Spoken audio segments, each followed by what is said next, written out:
Y vamos ahora al segundo gráfico más sencillo que podemos pensar en el caso multivariado, que es el gráfico de dispersión o el scatter plot. Esto es lo que siempre como científico de datos terminamos tratando de usar cada vez que tenemos variables que permiten hacerlo, básicamente variables continuas. Nos parece siempre el mejor gráfico, el más informativo, y esa intuición que tenemos está completamente justificada. El gráfico de dispersión, en este caso estamos usando un ejemplo que es, tenemos cientos de mediciones de alturas de chicos, es lo que está en este eje, y pesos de los mismos chicos. Estos gráficos son muy atractivos porque nos permiten ver casi todo lo que queremos y lo que necesitamos. Y vamos a tratar de poner un poquito de detalle a qué quiere decir ver todo. Piensen qué cosas implícitamente, a veces sin prestar atención, observamos en estos gráficos.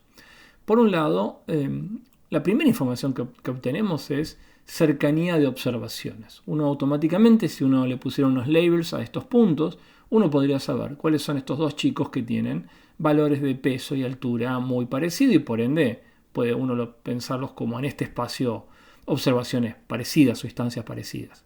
Esa es una primera noción importante. Otra segunda noción importante tiene que ver con la relación entre las variables. En este gráfico rápidamente, mirando los puntitos de las observaciones, nos damos cuenta que tanto el peso como la altura están relacionadas. No linealmente, pero están relacionadas de una manera creciente. Y eso lo vemos muy rápidamente. Entonces, podemos automáticamente medir y detectar asociaciones entre observaciones, entre instancias, pero también relaciones entre los features, entre las variables, las dos variables que estamos mirando, en este caso peso y altura. Pero aparte, podemos establecer relaciones entre observaciones y variables, porque fíjense, podemos saber rápidamente que esta observación tiene un valor, quizá el más alto, sí, de hecho es el más alto, entre el valor más alto de altura, pero también el valor más alto de peso.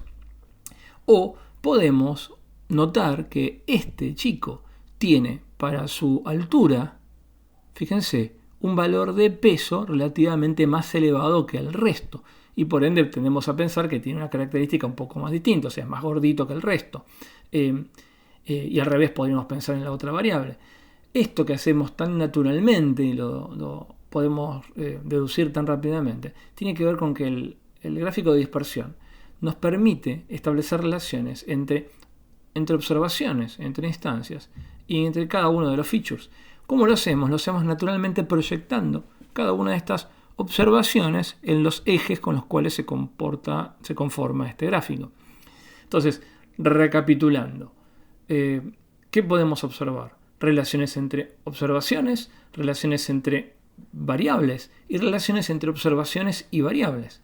Y no solo eso, fíjense en este gráfico que rápidamente también podemos tener información sobre cómo se distribuyen los datos.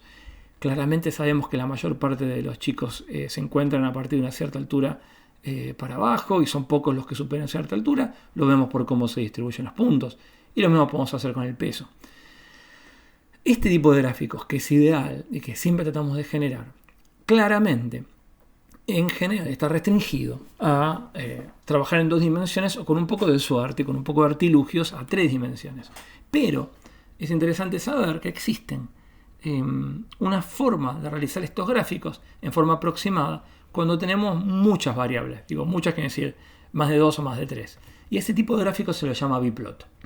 El nombre de biplot obedece a que no es que graficamos 2 coordenadas. O de bi quiere decir que representamos 2 tipos de información.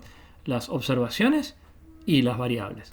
Y en este caso, y voy a poner como ejemplo un dataset muy interesante que registra cómo son las pautas alimentarias en 9 variables. Acá en las columnas están las variables de unos 20 países europeos.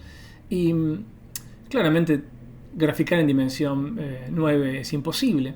Pero esta técnica de biplot nos permite de alguna manera, y en este caso en particular está hecho basado en otra técnica que se llama componentes principales, que será un tema que pueden ver ustedes más adelante. Pero lo que hace el biplot es representar en este gráfico, simultáneamente las observaciones, que son estas etiquetas rojas que están acá, y las variables, que son estas flechitas negras que mostramos acá. Entonces, en estos gráficos de Biplot, obviamente que en forma aproximada, porque es imposible hacerlo en forma exacta, pero de una manera aproximada uno puede ver también relaciones entre variables. No voy a entrar mucho en detalle, es un tema de análisis multivariado bastante específico, pero uno puede observar relaciones entre variables basados en los ángulos. Uno puede observar cercanía entre observaciones, basado en la cercanía de los puntitos. Y lo que también es muy interesante, podemos sacar relaciones entre observaciones y variables haciendo proyecciones entre las observaciones y cada una de estas flechitas que representan las variables.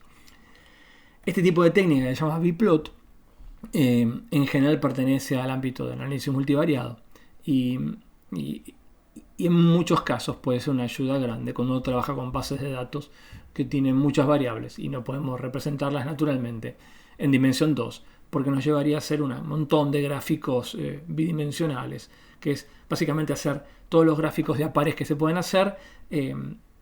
No nos va a ayudar demasiado, va a ser un poco confuso, se hace a veces, pero es mucho más rico si podemos realizar un biplot.